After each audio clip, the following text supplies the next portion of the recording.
crossed over into the east, the former East Germany. Never thought I'd live to see this day. This is the town of Gießen. This is the Schloss where I'm meeting Danny, who is the researcher for Point Alpha. This is a former,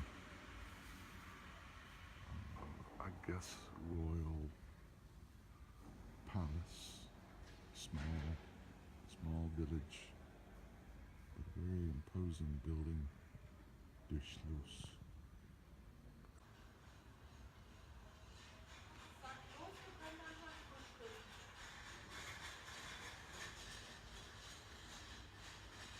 Very interesting sculpture. Christian saint. Oh, it's a statue dedicated to John Paul II, Pope John Paul II of Poland.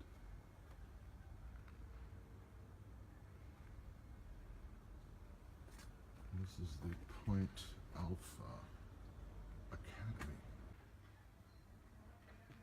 This is where Danny's office is, in Schloss Gießen.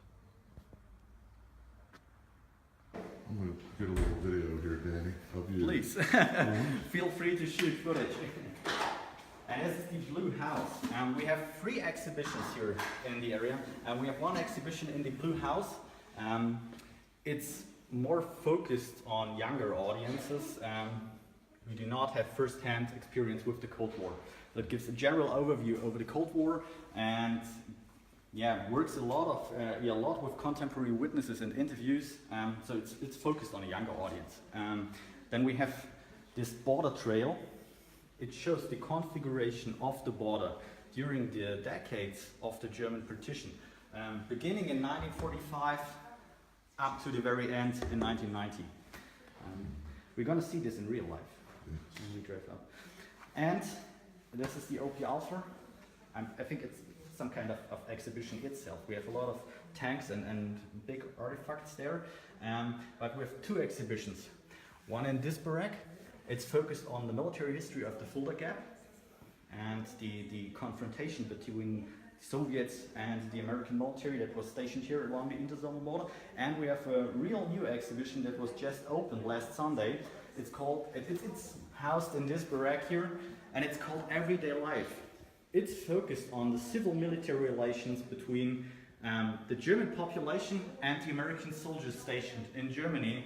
And it's a little bit focused also on popular culture, how the American popular culture influenced the life in Germany after 1945. And it's pretty new. It's the newest exhibition that we have. I think you opened that 2 weeks ago? Yeah, last Sunday. Last Sunday. September 17th. Yeah. Can we open this too? Check it out. We are in the state of Thuringia, but if you look in this direction, maybe 5 kilometers from here, there is the state of Hesse. There is a small town called Tamm. The border was in some kind of bulk. It was called the Thuringian Balcony, because the eastern part, the Eastern Warsaw Pact, really came into the territory of the West here. So it was some kind of bulk, geographically seen. And you see, everything is surrounded by a hilly territory and by mountains and rugged mountainsides, but you have some gaps inside it. You have some gaps and that would have made it easy for tanks to advance into the western direction, and that's the so-called Fulda Gap. And this particular territory here is the so-called Hünfeld approach to the Fulda Gap. So you come from the direction of Fulda, from the direction of the east, across Hünfeld, and then you are nearly around Fulda, and then you can cross with big armies into the west, into the territory of the Federal Republic. And it's only 5 kilometers from here. there was the border in this direction. And a small town called Thann in der Rhön. This is literally the Fulda Gap. Yeah. Right here. One part of the Fulda Gap. One part of it. Yeah. One entryway. It consists not only of this territory here, but you have to see it in a broader context.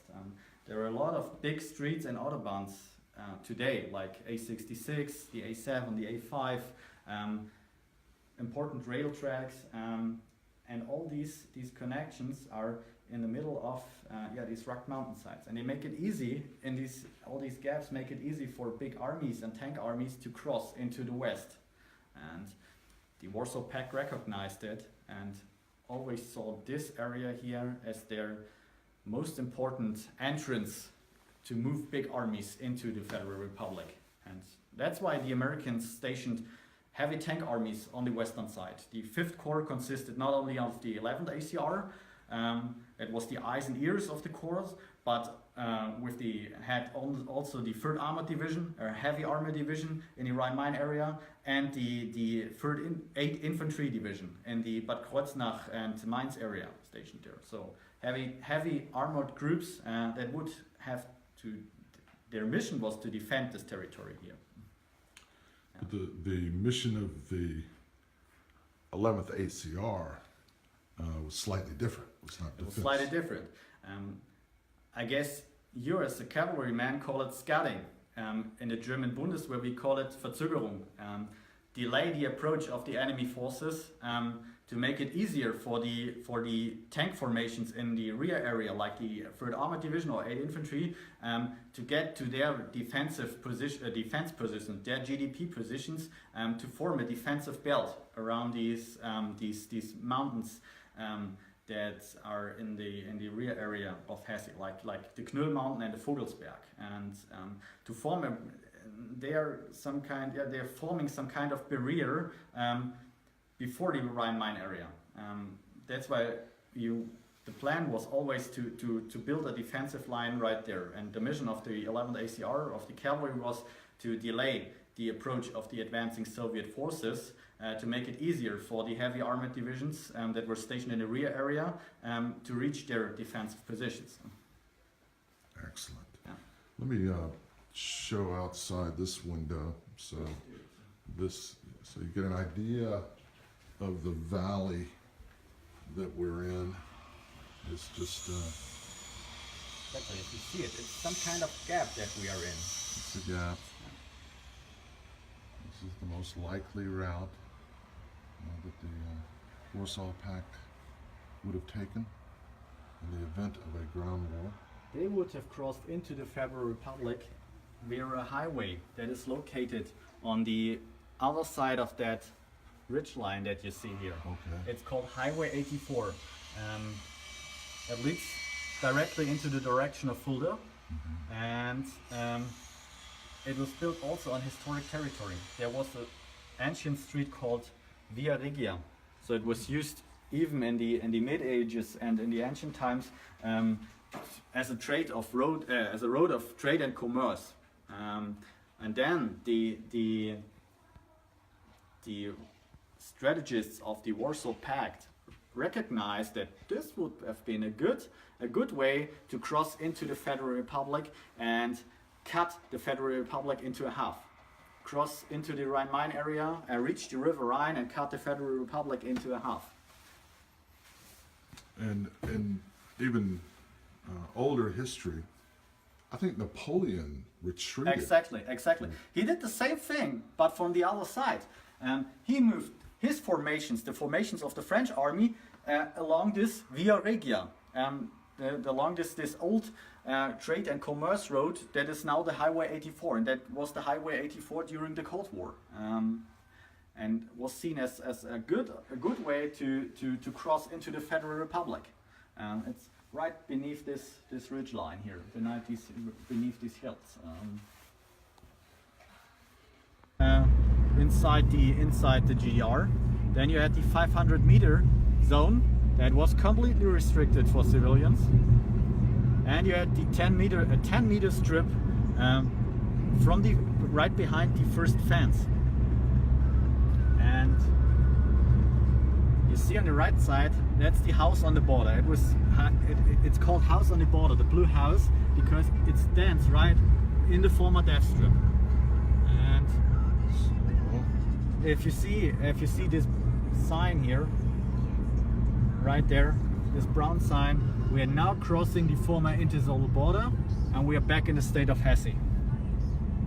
So now we're back in the west. Yep, exactly. We're back in the west.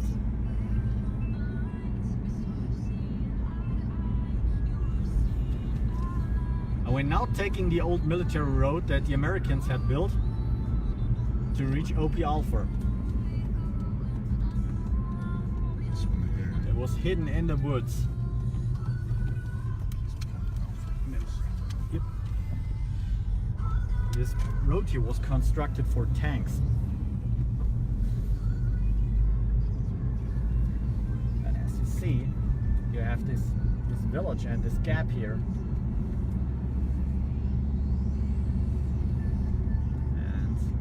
B48 is right in this gap here. That's the old Via Regia. And thousands of Russian tanks would have crossed through this valley inside the Federal Republic.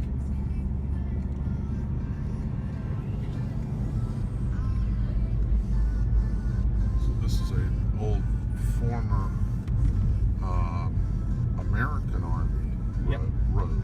Yeah, the Americans had constructed it to reach OP Alpha. That was hidden in this woods. We're gonna see it soon on the right side.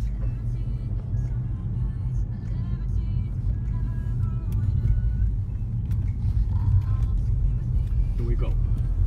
This is the former observation post Alpha.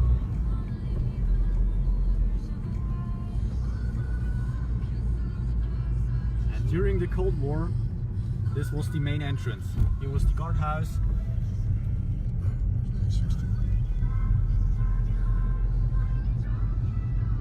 This looks familiar. It's the same configuration of these OPs everywhere at the former interzonal border.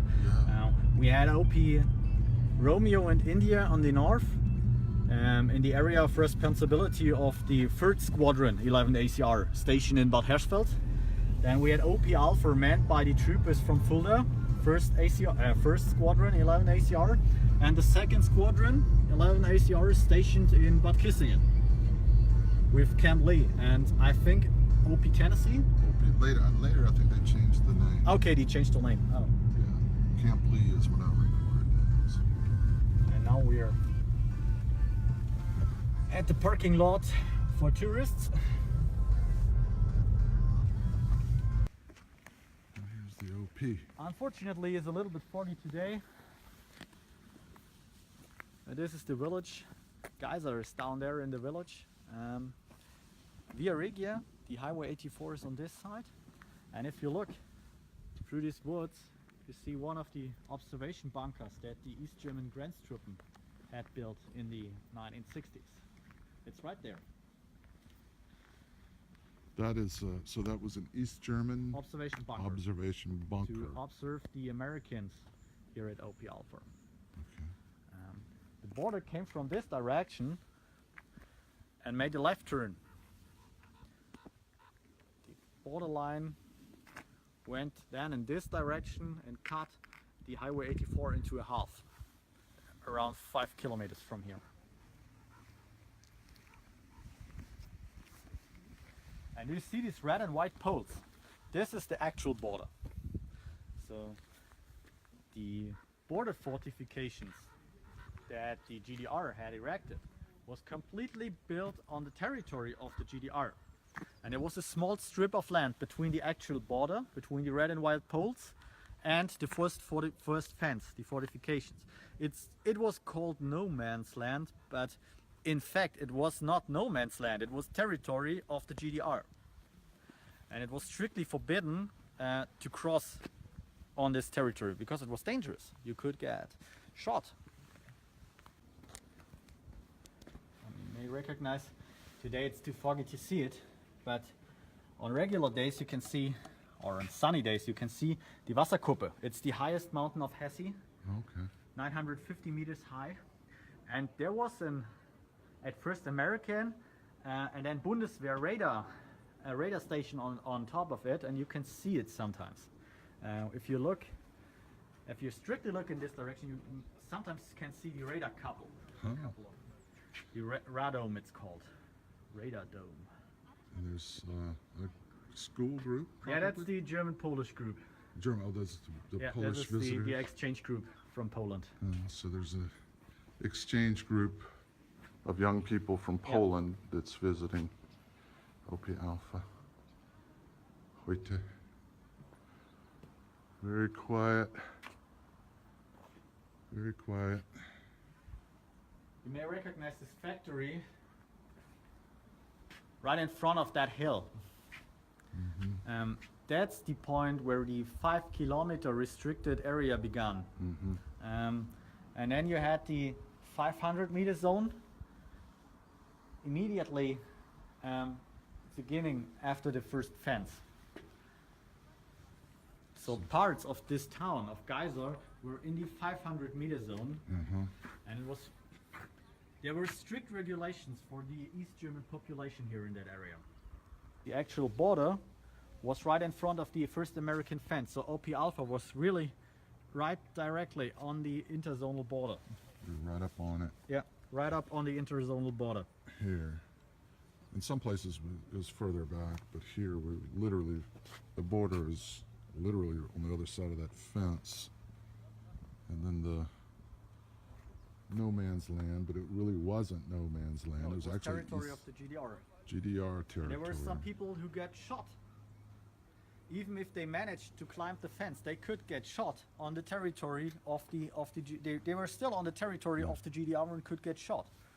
And we couldn't do anything about it unless they Exactly, got across, got past that post right there. And there were some serious incidents between West German border guards and East German border guards because of refugees that lay bleeding into this no man's land.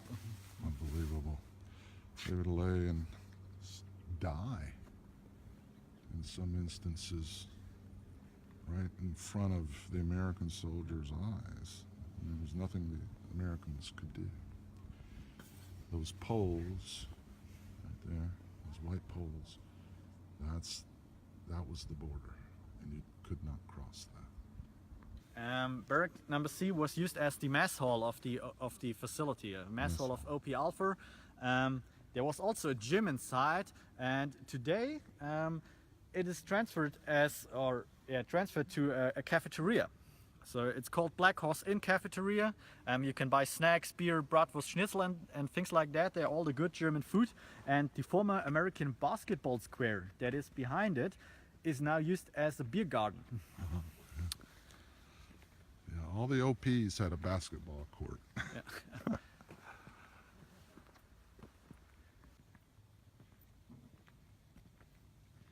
And there's in the rear area of the building, we think we can visit this after we were in the exhibition. There is a gallery of all the commanders that commanded the 11 ACR. There's also a picture of Colonel John Sherman Crow. Very good. We'll have to get that. Check out this trooper. That's a picture of what was taken in the mess hall, in the old mess hall. Yeah. Mel Sanch, is that his name? Yeah. Okay. Does he know his picture's here? Yeah. Send it to us. Oh yeah? Yeah, that's a great picture, Mel. If you see this. Excellent. That sums it up right there. That was us. Barracks B. Some of you guys might have spent a little bit of time in here. Built in the early 60s. Multiple uses. Conference room, etc. Yeah. The speaker who reads them is Gary Bautel. He's an AFM news reporter. The Germans must be taught that war doesn't pay. They must learn the hard way. If you're friendly, they'll think you're soft. Don't fraternize. A German girl might be as if you think about this word, fraternize, I mean, She's been taught the Nazi the way. US Army came as an enemy hostile force, occupied Germany because Germany had started a war, the Second World War. A devastating war that killed millions of people. They committed serious crimes. The Americans witnessed everything. They liberated the concentration camps of the Nazis. They saw all these death that the Germans brought to the people of Europe. And that's why it's pretty a wonder that the relationship between Germans and Americans soon after the Second World War transferred into a partnership. The other day, English children were dying in a schoolyard. The non-fraternization order was soon abolished in, I think, on October 1, 1945. It was abolished. Don't fraternize. When Germans laugh, you can bet your life is at We have some interviews. They offer you This is General Alban F. Erzik. it's you, they're laughing. He's over 100 years old, and he was with General Patton's 3rd US Army, and he was a tank officer who liberated the Nazi concentration camp in Ohrdruf. And he tells his story, and he thinks he was absolutely shocked by the crimes that the Germans had committed. Nobody wants to be hard on the children of any. They were not the enemy and as hostile as the Nazi propaganda had told the people. I mean, the official mission of the US Army was to occupy Germany and to not fraternize with the German population. But this order was just impossible to force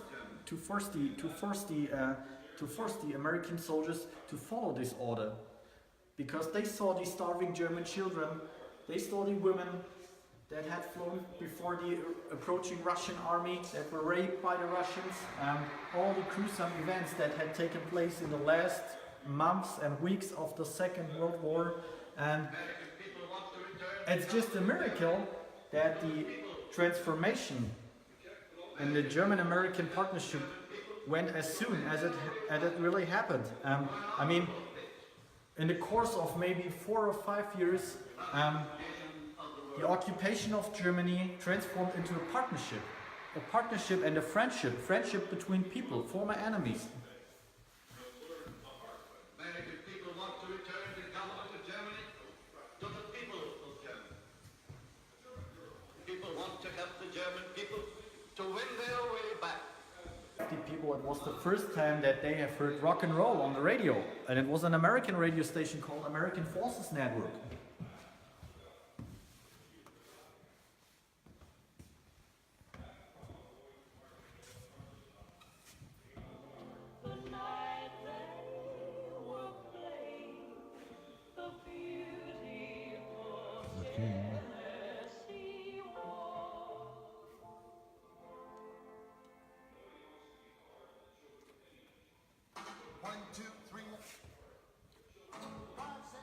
But deterrence worked.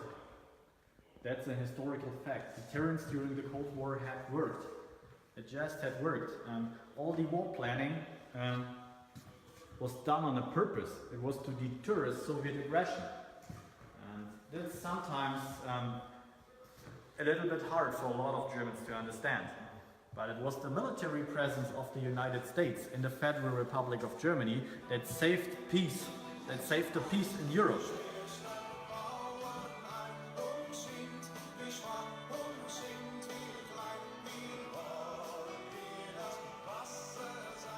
Guys, the rumor of the roads and bridges being mined in West Germany in the event of a Soviet invasion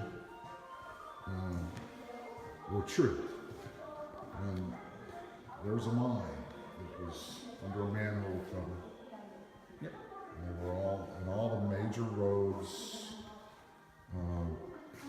of West Germany near the border.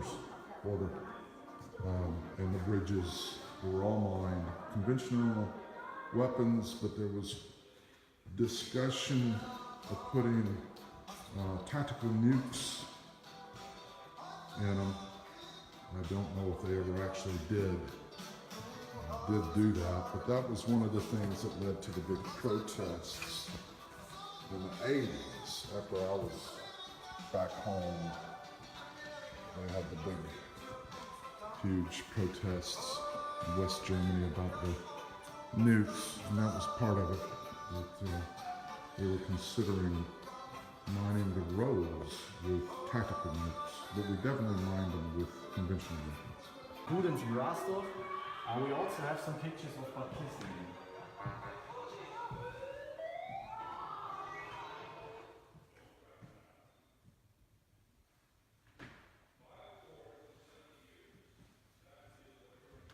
This exhibit talks about the cultural connections between the GIs and the German people. There were a lot of German-American sports events like the Fulda Marathon. Americans were part of the carnival in Fulda, the famous Fulda Carnival. This man here, Milton Gilbert, he was the army in the butt, the army in the barrel. He was a speaker in the carnival, and he still lives in Fulda. Still lives in Fulda, huh? Very interesting. You said there was something from Bad Kissingen? I have to look it up. BK. This is focused on Fulda.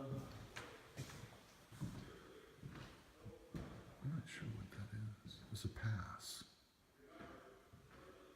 I don't think I have one of those. Here we go. Oh yeah, I was there.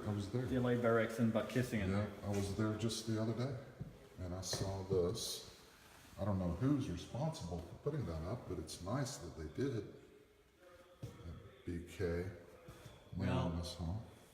I guess it was put on this stone by either by the German Bundesgrenzschutz, today's Bundespolice, German Federal Police, or by some by a civil movement. Maybe the city Who leaders. think the city leaders, someone who thinks it's important to remember the American military presence at Bad Kissingen. Oh, I saw that. These are pictures from Bad Hersfeld, and these are pictures from the Downs barracks in Fulda. And as you see signs of the American military presence everywhere, and even the streets, some of the streets in the cities have American names, like the famous Glenn Miller Street. Oh, good. And we have a German-American German-American gym. It's a German-American sports ground. Up to this day, German-American friendship clubs, partnership clubs. They even have a West End Marshal in the carnival. During the Cold War, this role was occupied by American soldiers who participated in the carnival. And after the Americans left, a local carnival club got the permission to keep on with this tradition of the West End Marshal. Very interesting. Nice cab hat. Yep, the Stetson. Stetson. And the Civil War cavalry uniform. Very nice. Ceremony was conducted by American veterans. In every other year, it is conducted by JROTC cadets from Wiesbaden. Wiesbaden. Glenn Snodgrass, John Sherman Crow, and the other men whom I've met. I cannot recall their names. I'm sure they'll be figured out. There is a Blackhorse museum in Fulda. The Blackhorse Museum. It's much smaller than our institution. It's more or less focused on uniforms and things like this, but also a good museum to visit here. Glenn Snodgrass. Yep. Is Glenn, you're an exhibit in a museum. You're a literal exhibit. You wanna listen to what he has to say? Is it possible to get that? I don't know. Glenn? Hope you can hear this.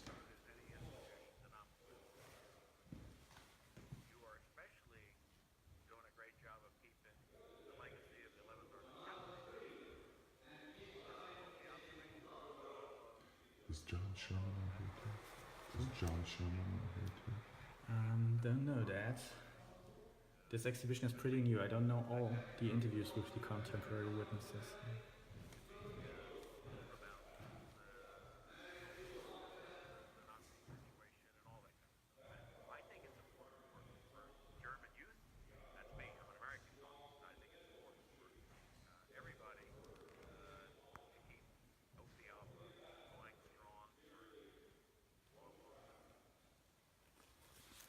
Very good.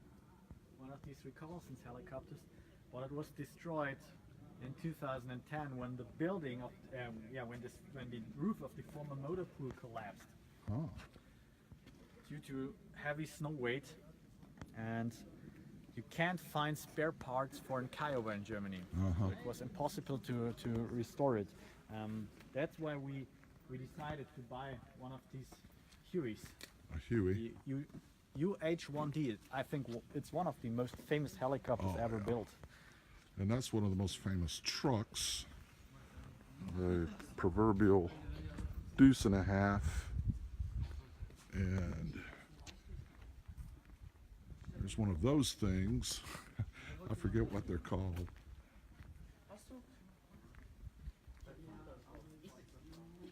It's a deuce and a half.